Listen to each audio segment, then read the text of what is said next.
Καλησπέρα. Ούτως ή άλλως είναι δύσκολη μέρα. Είμαστε μετά από γενική εφημερία. Θα ξεκινήσω κατευθείαν. Το περιστατικό μας αφορά σε έναν άνδρα ασθενή, 79 ετών, ο οποίος είχε παραπεμφθεί στο τακτικό καρδιολογικό ιατρείο λόγω δύσπνοιας. Από το ατομικό του αναμνηστικό είχε αρτηριακή υπέρταση και κολπική μαρμαριλή. Συγκεκριμένα είχε παραπεμφθεί στο γύρο Κατογιάννη. Λοιπόν, η πρώτη καρδιολογική εκτίμηση, ο ασθενής είχε αρτηριακή πίσω, όπως βλέπετε, 149 με 64, καλό κορεσμό, υγρούς ρόμφους βάσεων άμφου, σφίξεις ομότιμα ψηλαφιτές και ηχοκαρδιογραφική του μελέτη, τομή για τους νεότερους συναδέλφους από τον αριστερό παρασθενικό άξονα, επιμήκης τομή, πρώτη εικόνα που έχουμε τις πρώτες πληροφορίες. Δείχνει μια αριστερή κοιλία, όπως βλέπετε, η οποία είναι αυξημένων διαστάσεων, με μια ήπια διάχυτη υποκινησία και ένα κλάσμα εξώθησης που υπολογίστηκε περίπου στο 45%, όπως θα δείτε παρακάτω. Και βλέπετε εδώ με το έγχρωμο Doppler, αυτό το χρώμα για τους πιο νέους συναδέλφους, ότι βλέπουμε μια ανεπάρκεια της αορτικής βαλβίδος. Η βένα κοντράκτο, δηλαδή το πιο στενό σημείο του πίδακα παλινδρόμησης, ακριβώς κάτω από το στόμιο, ήταν περίπου 8, πάνω από 6 και θα τα δούμε και στην πορεία, είναι ενδεικτικό βαρύτητας της ανεπάρκειας της αορτής. Βλέπετε καλή διάνοιξη με ασβέστωση των πτυχών της αορτικής βαλβίδας, ειδικά της μη στεφανίας πτυχής, που είναι αυτή προς το μεσοκορπικό διάφραγμα.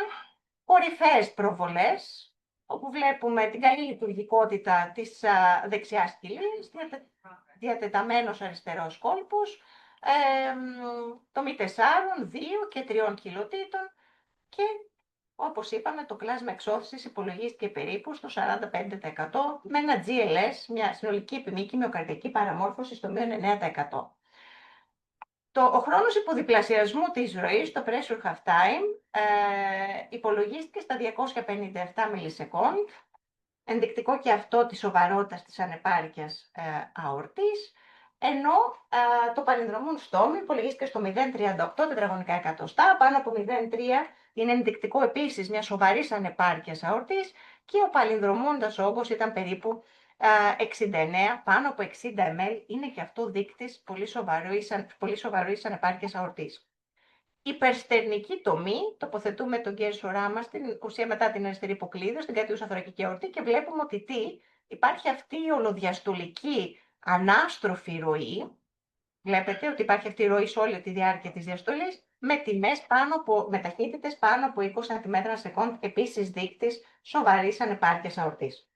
Άρα, συνοψίζοντας, είναι ένα περιστατικό που έρχεται συμπτωματικός, έχει δύσπνοια, έχει επηρεασμένο κλάσμα εξώθησης, αυξημένες διαστάσεις της αριστερής κοιλίας. Η τελοδιαστολή ήταν 60, 52 περίπου ήταν η τελοσυστολή και σοβαρή ανεπάρκεια αορτής. Στο συγκεκριμένο μάθημα δεν θα μείνουμε ιδιαίτερα στην ανεπάρκεια αορτής, διότι είναι άλλο το ζητούμενο της σημερινής παρουσίασης. Θα κάνω μόνο μια πολύ σύντομη ανασκόπηση, ειδικά για τους νέους συναδέλφους. Η ανεπάρκεια αορτής, για να την υπολογίσουμε, έχουμε ποιοτικά και ποσοτικά χαρακτηριστικά και βέβαια το διαθωρακικό ηχοκαρδιογράφημα είναι και το πρώτο και βασικό μας εργαλείο. Μπορούμε να δούμε τη μορφολογία της βαλβίδας, με το έγχρωμο Doppler μπορούμε να έχουμε μια εικόνα για τη βαρύτητά της, όχι για το πόσο εκτείνεται μέσα στην αριστερή κοιλία, γιατί αυτό επηρεάζεται και από άλλους παράγοντες, αλλά αν η διάμετρος του πίδακα παλινδρόμησης ακριβώς κάτω από την αορτική βαλβίδα στη διαστολή είναι πάνω από το 65% του χώρου εξόδου της αριστερής κοιλίας, αυτός είναι ένας πρώτος δείκτης βαρύτητας της ανεπάρκειας.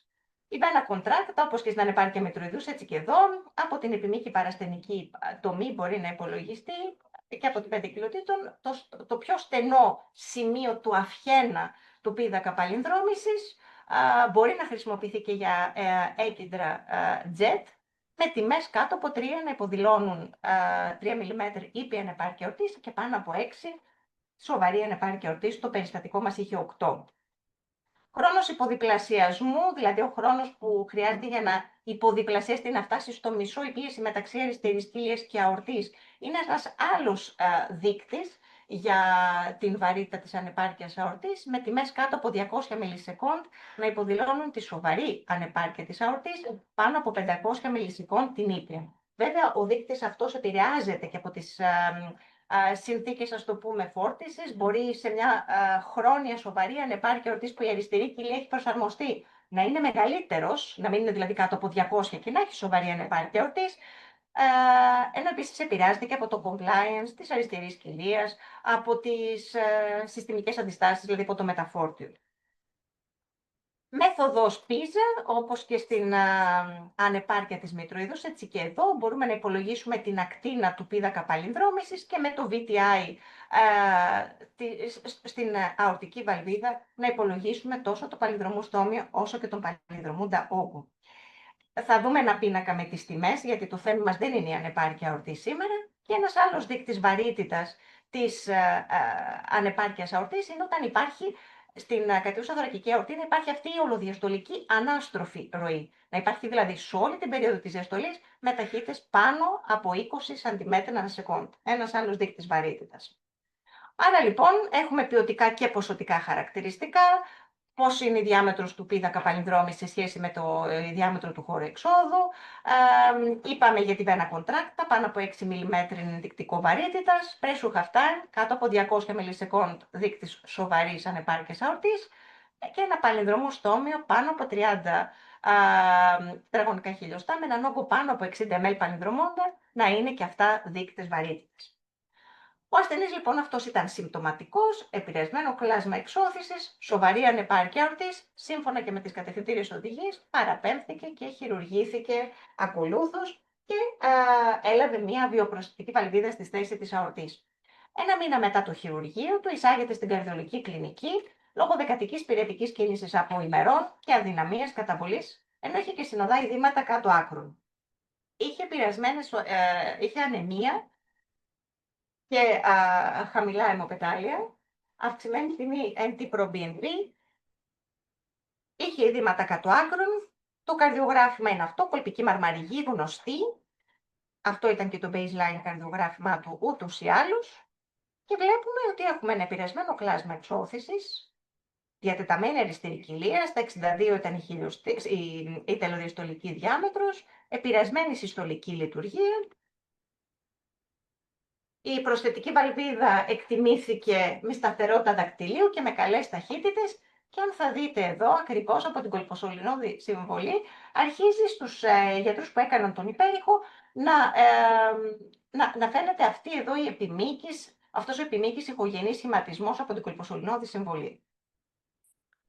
Κορυφαίες προβολές, όπου βλέπετε βέβαια και τις αυξημένες διαστάσεις των αριστερών κοιλωτήτων και την επηρεασμένη λειτουργικότητα της αριστερής κοιλίας, και θα δείτε κάτω δεξιά, στην αορτή πάλι διαφαίνεται αυτός ο επιμήκης σχηματισμός. Οπότε αμέσως έχουμε έναν ασθενή με πρόσφατη προμηνώς αντικατάσταση βιοπροσθετικής, εμένα θα λέγαμε ιστείο. Δεξιά φαίνεται από την υπερσθενική προβολή ότι έρχεται αυτός, δεν ξέρω αν είναι ευδιάκριτο σε όλους σας, ότι υπάρχει αυτός ο σχηματισμός επιμήκης με ανεξάρτητη κίνηση που φτάνει περίπου στο ύψος της ανωνύμου. Έγινε αξονική αγγιογραφία και φάνηκε αυτό που βλέπετε. Έτσι, υπήρχε διαχωρισμός τύπου Α σε μεγάλο μήκος. Ελπίζω αυτό να είναι ευδιάκριτο, έτσι. Ένα μήνα λοιπόν μετά το χειρουργείο, έχουμε διαχωρισμό τύπου Α στον ασθενή μας. Έγινε άμεσα καρδιοχειρουργική εκτίμηση. Ο ασθενής όλος παραδόξως ήταν αιμοδυναμικά σταθερός. Η εισαγωγή του επεπλάκη με HIT, οπότε αρχικά δεν μπήκε άμεσα στο χειρουργείο. Εμπήρετο με απομόνωση από αιμοκαλλιέργειες χρησίζοντος σταφυλόκοκου. Είχε τη βιοπροσθετική βαλβίδα, δεν είχαμε βέβαια εκπλαστήσεις ή κάτι άλλο. Παρ' όλα αυτά εκτιμήθηκε από τους λοιμοξιολόγους και ουσιαστικά έλαβε 6 εβδομάδες αντιβιωτική αγωγή ως επί πιθανής, ας το πούμε έτσι, ενδοκαρδίτιδας. Πρακτικά δεν είχε μια ενδιάμεση πιθανότητα. Έλαβε και δαπτομικίνη και η νέα αξονική αγγιογραφία θωρακικής αορτής στο μήνα περίπου από την εισαγωγή του ήταν χωρίς μεταβολή. Ο ασθενής αυτός, παρότι είχε διαχωρισμό τύπου Α και σαφέστατα παρακολουθείται ακόμα από τον καρδιοχειρουργό του, και έχω να σας πω ότι 1 χρόνο μετά παραμένει σε σταθερή κατάσταση, δεν χειρουργήθηκε ποτέ. Αρχικά όλο αυτό που σας είπαμε, το εμπύρετο, το HIT, η πανκυταροπενία που εκδήλωσε, όλο αυτό αποθάρρυνε σε εκείνη τη φάση τους καρδιοχειρουργούς, παρότι ήταν διαχωρισμός τύπου Α, να τον χειρουργήσουν, και ο ασθενής προεξιτηρίου είχε ένα κλάσμα εξώθησης περί τα 40%, ο διαχωρισμός του σταθερός, και έτσι παραμένει μέχρι σήμερα. Θα μιλήσουμε λίγο για τα οξέα αορτικά σύνδρομα και θα αναφέρουμε έτσι πολύ σύντομα περιστατικά για να μην κάνω κατάχρηση του χρόνου σας. Ο διαχωρισμός, ο οξύς αορτικός διαχωρισμός είναι και η πλειοψηφία των οξέων αορτικών συνδρόμων. Στην ουσία τι γίνεται, υπάρχει ένα σημείο εισόδου και εισρωή αίματος μεταξύ έσω και μέσοχυτών, αυτό είναι γνωστό. Πιο συχνά συμβαίνει σε άντρες, στην 6η δεκαετία της ζωής τους, πρωτοδιαθεσικοί παράγοντες, οτιδήποτε αυξάνει το τυχωματικό στρες στην αορτή, όπως είναι η υπέρταση, ανομαλίες του μέσου χιτώνα, κολαγονώσεις, έτσι. Στην περίπτωσή μας μιλάμε για μάλλον έναν ιατρογενή διαχωρισμό. Στο αιμοδυναμικό εργαστήριο το ποσοστό είναι πάρα πολύ χαμηλό, περίπου 0,01 με 0,02%, με πιο συνηθισμένα σημεία, στο πούμε έτσι, περίπου στην κολυποσωληνώδη συμβολή και στο ύψος της αριστερής υποκλειδίου, ενώ κατά τη διάρκεια των καρδιοχειρουργικών επεμβάσεων το ποσοστό ιατρογενούς διαχωρισμού είναι 0,06 με 0,23%. Ενώ όπως στην περίπτωσή μας, ένα 0,6% είναι περίπου το ποσοστό διαχωρισμού μετά από αντικατάσταση αορτικής βαλβίδας. Και συνήθως συμβαίνει μετά το μήνα ή και έτη μετά. Είναι γνωστή η ταξινόμηση κατά Στάνφορντ και κατά Ντεμπέκη, ανάλογα με το αν περιλαμβάνεται ή όχι η ανιούσα αόρτη. Όσον αφορά το χρονικό πλαίσιο, ο υπεροξύς διαχωρισμός χαρακτηρίζεται όταν είναι κάτω από 24 ώρες, οξύς μέχρι 14 μέρες, υποξύς έως τις 90 μέρες και μετά τις 90 μέρες μιλάμε για χρόνιο διαχωρισμό. Το περιστατικό μας πια έχει γίνει χρόνιος διαχωρισμός. Υπάρχει και αυτή η ταξινόμηση που χρησιμοποιούν πιο συχνά οι καρδιοχειρουργοί, το σύστημα TEM, που πέρα από τον τύπο, δηλαδή αν περιλαμβάνεται ή όχι ανιούσα αορτή, συνυπολογίζει και το ακριβές σημείο, την ακριβή πύλη εισόδου και το αν υπάρχει και malperfusion, αν εμπλέκονται δηλαδή αγγεία που αιματώνουν τα σπλάχνα. Όσον αφορά την αντιμετώπιση, ξέρουμε όλοι ότι πρέπει να γίνει ρύθμιση εντατική της πίεσης και της καρδιακής συχνότητας για να μειωθεί το τυχωματικό στρες στην αορτή και να μην επεκταθεί ο διαχωρισμός, με ενδοφλέβιους παράγοντες σε περιβάλλον μονάδας, με αρτηριακή γραμμή το προτιμότερο, εσμολόλη, λαμπεταλόλη, νητρόδι προκειμένου να ρυθμίσουμε την πίεση και σαφώς αναλγησία για να μην στρεσάρει το ασθενής μας. Ο τύπου Α διαχωρισμός ξέρουμε ότι είναι κατεξοχήν χειρουργικό περιστατικό με πολύ μεγάλη θνητότητα σε περίπτωση που δεν χειρουργηθεί, περίπου 50% και 1 με 2% αυξάνεται το κίνδυνο στην ώρα μέσα στις 2 πρώτες μέρες. Το περιστατικό μας παρέμεινε σταθερό για πάνω από 1 χρόνο περίπου. Δεν μένω στις επιπλοκές, ενώ τύπου Β ξέρουμε ότι, δηλαδή ο διαχωρισμός, ο οποίος είναι μετά την έκφυση της αριστερής υποκλειδίου, μπορεί να πάει συντηρητικά, θέλουμε προσεκτική ρύθμιση της πίεσης και της καρδιακής συχνότητας, και εδώ συνυπολογίζουμε για το αν θα γίνει TEVR, αν θα αντιμετωπιστεί από τους αγγιοχειρουργούς, δηλαδή ενδοαγγειακά, συνυπολογίζουμε αν υπάρχουν κάποιοι αρνητικοί προγνωστικοί παράγοντες, αν συνεχίζει ο πόνος, αν υπάρχει επέκταση του διαχωρισμού, αν είναι μεγάλο το σημείο εισόδου, η διάμετρος του ψευδούς αδελού. Αν λοιπόν αν υπάρχουν αυτά, τότε θα πρέπει να χειρουργηθεί. Διαφορετικά μπορεί να πάει και συντηρητικά, με προσεκτική ρύθμιση της πίεσης και της καρδιακής συχνότητας, όπως είπαμε. Και περνάμε στην απεικόνηση που μας αφορά εμάς σήμερα. Οι απεικονιστικές τεχνικές, υπέρηχος αξονική και μαγνητική, στα οποία θα αναφερθούμε σήμερα, είναι τα εργαλεία που έχουμε στη φαρέτρα μας για τη διάγνωση, το θεραπευτικό σχεδιασμό και την παρακολούθηση των ασθενών που έχουν παθήσεις της αορτής. Το διαφορετικό ηχοκαρδιογράφημα είναι και το πρώτο εργαλείο που έχουμε στην διάθεσή μας και θα σταθώ σε αυτές τις εικόνες, ειδικά για τους νεότερους συναδέλφους. Από αυτές τις εικόνες που βλέπετε έχουμε δει σχεδόν όλη την αορτή. Από την επιμήκη παρασθενική τομή μπορούμε να δούμε την αορτική βαλβίδα, την αορτική ρίζα, την κολποσωληνώδη συμβολή, ενώ αν πάμε 1-2 μεσοπλεύρια διαστήματα πιο πάνω, όπως βλέπετε στην εικόνα τη δεύτερη, μπορούμε να απεικονίσουμε μεγαλύτερο τμήμα της ανιούσης αορτής. το μη κατά το βραχή άξονα που βλέπουμε την αορτική ρίζα με τις τρεις πτυχές της αορτικής βαλβίδας, το μη υπερστερνική, όπου βλέπουμε το αορτικό τόξο με την κατιούσα θωρακική αορτή, τροποποιημένη το μη 2 κιλοτήτων, όπου βλέπουμε τη θωρακοκιλιακή, όπως βλέπετε, αορτή, και το μη υποξυφοειδική, που επίσης βλέπουμε τη θωρακοκιλιακή αορτή. Άρα λοιπόν αμέσως μπορούμε να πάρουμε πληροφορίες για την βαλβίδα, τη μορφολογία της, τη διάμετρο της αορτής. Το δισοφάγιο, επίσης χρήσιμο εργαλείο, όπου κατά το βραχή άξονα, περίπου 40 με 60 μοίρες, μπορούμε να δούμε τη βαλβίδα, την αορτική ρίζα και τις πτυχές της αορτικής βαλβίδας. Στις 120 μοίρες περίπου, στο χώρο εξόδου, πάλι βλέπουμε την αορτική βαλβίδα και την ανιούσα αορτή. Στις 0 μοίρες, με στροφή περίπου 180 μοίρες, για όσους έχουν κάνει δισοφάγιο, καταλαβαίνουν καλύτερα τι λέω, μπορούμε στις 0 μοίρες να δούμε την κατιούσα θωρακική αορτή. Στις 90 μοίρες την ανοίγουμε αυτή, όπως επίσης βγαίνοντας μπορούμε να δούμε το αορτικό τόξο. Το τυφλό σημείο στο δισοφάγιο είναι το αποτμήμα της ανίουσης αορτής και το εγγύς του αορτικού τόξου. Είναι ένα σημείο που, επειδή επιπροβάλλεται η τραχεία, μπορούμε να το χάσουμε με το δισοφάγιο. Η αξονική βέβαια αγγιογραφία είναι ένα χρήσιμο εργαλείο για τη διάγνωση όλων των αορτικών συνδρόμων και γενικά των παθήσεων της αορτής, αλλά και για τη διαστρωμάτωση κινδύνου και για να μας βοηθήσει να θέσουμε το θεραπευτικό μας πλάνο. Συνήθως γίνεται μια πρώτη φάση χωρίς σκιαγραφικό, όπου μπορούμε να εκτιμήσουμε τις ενδεχόμενες ασβεστώσεις, την ύπαρξη ενδοτυχωματικού αιματώματος που θα δούμε στην πορεία. Στη συνέχεια χορηγείται το σκιαγραφικό. Υπάρχει και μια καθυστερημένη φάση 1 λεπτό μετά, όπου μπορούμε να δούμε αν υπάρχουν διαφυγές σε μοσχεύματα. Απαραίτητο να γίνεται ECG gating, δηλαδή χρονισμός και με το καρδιογράφημα, και θα σας δείξω εικόνα παρακάτω, για να μην έχουμε τα artifacts από την κίνηση, ειδικά στην αορτική ρίζα και στην ανιούσα αορτή, που εξαιτίας αυτού μπορεί να μην έχουμε καλή απεικόνηση και να χάσουμε τον διαχωρισμό. Θα πρέπει να γίνεται δηλαδή συγχρονισμός με το καρδιογράφημα και στη συνέχεια αναλύονται τα δεδομένα. Η μαγνητική σαφώς και είναι ένα πάρα πολύ χρήσιμο εργαλείο, ιδιαίτερα για τους νεότερους ασθενείς. Δεν έχει ακτινοβολία, δεν έχει χρήση οδειούχων σκιαγραφικών. Απαραίτητη για το follow-up, όμως το κόστος είναι διαφορετικό, δεν είναι πάντα διαθέσιμη και δεν χρησιμοποιείται στην οξεία φάση. Βέβαια, μπορούμε να πάρουμε πληροφορίες και για τη βαλβίδα, για την ανεπάρκεια, για όλες γενικά τις παθήσεις. Έχουμε τα φένα και τα ακολουθίες, τις κινηματικές ακολουθίες, ενώ έχουμε και 4D flow, που μπορούμε να δούμε τη ροή ακόμα και στον ψευδίαυλο σε περίπτωση διαχωρισμού, όπως βλέπετε. Αλλά αυτά δεν είναι τεχνικές που δεν είναι πάντα διαθέσιμες και δεν χρησιμοποιούνται στην οξεία φάση. Και το PET, μια άλλη τεχνική, ιδιαίτερα χρήσιμη για τις φλεγμονώδεις παθήσεις και τις αγκίτιδες, και θα δούμε ένα περιστατικό. Τώρα γίνεται πολλής λόγος για το πού μετράμε την αορτή.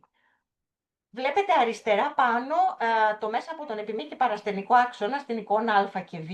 Αυτό που προτείνεται είναι το leading edge του leading edge, δηλαδή από το έξω τείχομα στο έσω. Αυτό φαίνεται ότι σχετίζεται καλύτερα. Συγγνώμη, θες να δεις το κέντρο. Συγγνώμη γιατί εφημερεύω.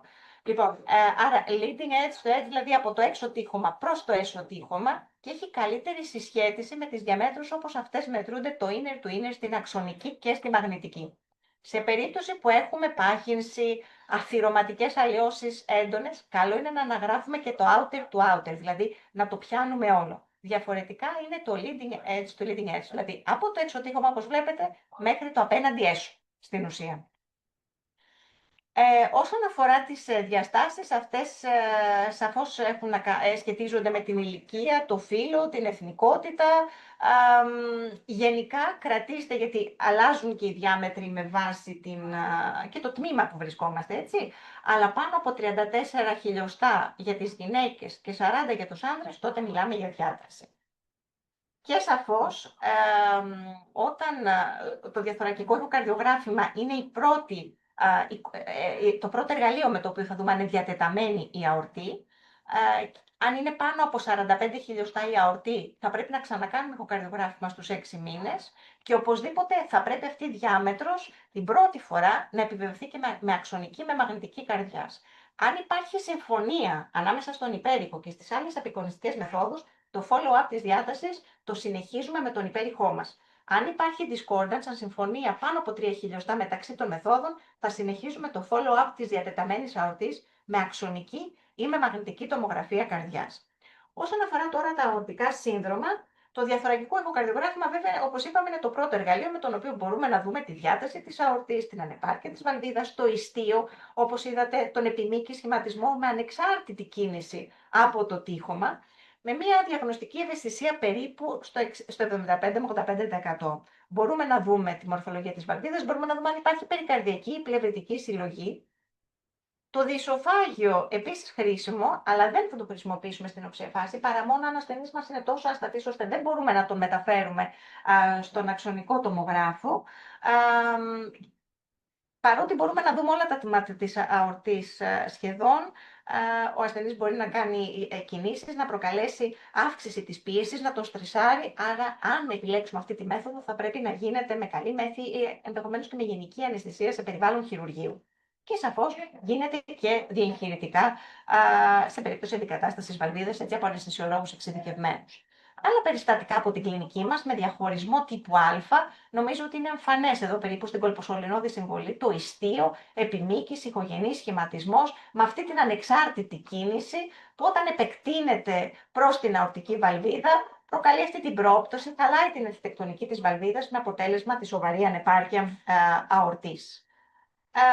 Εικόνες από τα επίγοντα, όπου κοιτάξτε να δείτε στη θωρακοκυλιακή αορτή τι φαίνεται, πάλι ιστίο, διαχωρισμός τύπου Β. Και μπορεί εδώ στη δεξιά εικόνα φαίνεται και το σημείο εισόδου, έτσι, από τον αληθή στον ψευδή αυλό. Εικόνες από τον ίδιο ασθενή.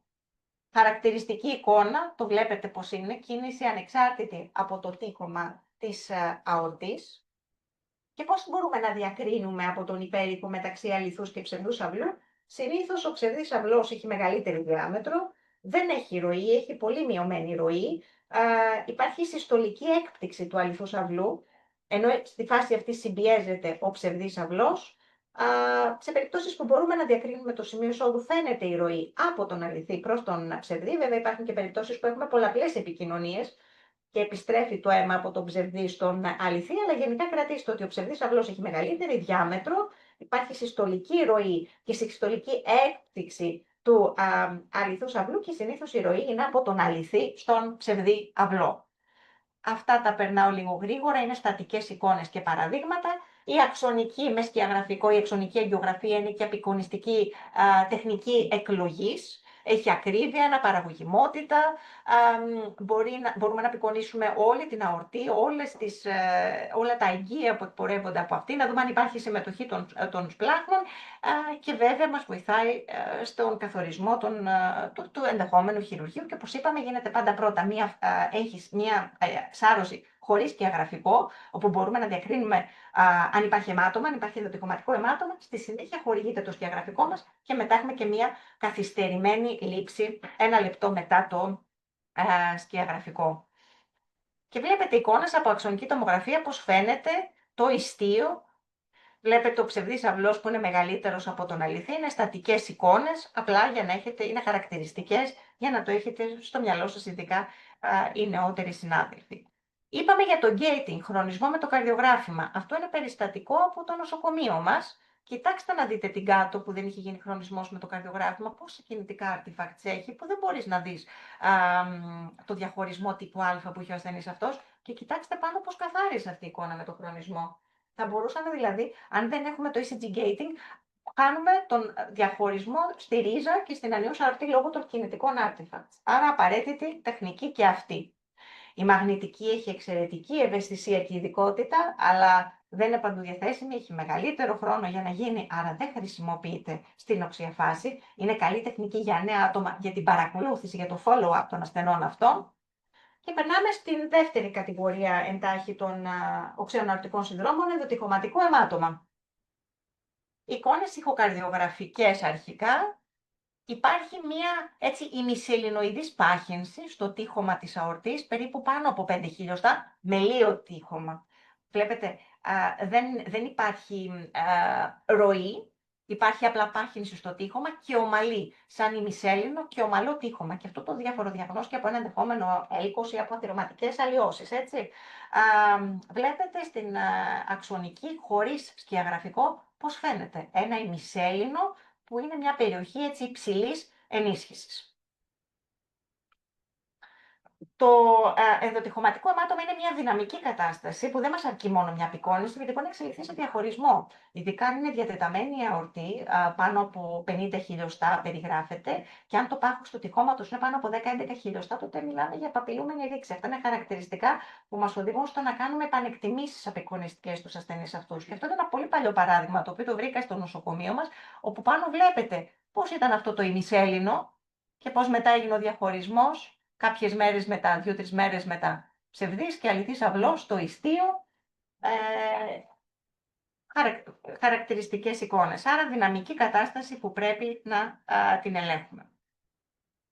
Διατητρένουν αθυρωματικό έλκος, η τρίτη κατηγορία των οξέων αορτικών συνδρόμων, στην ουσία είναι μια έντονη αθυρωματική έλκος, η οποία δυσδύει στο τείχομα, δυσδύει στον εσωχητώνα και έχει αυτή τη χαρακτηριστική εικόνα, όπως βλέπετε, που μοιάζει με κρατήρα.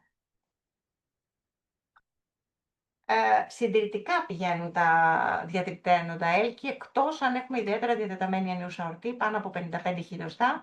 Αν το βάθος αυτού του κρατήρα είναι 9,5 χιλιοστά και αν η διάμετρος αυτής της αλλίωσης είναι πάνω από 11 χιλιοστά, είναι ενδεικτικά επαπειλούμενης ρήξης και εκεί θα χρειαστεί, αν έχουμε αυτά τα χαρακτηριστικά, καρδιοχειρουργική παρέμβαση αντίστοιχα.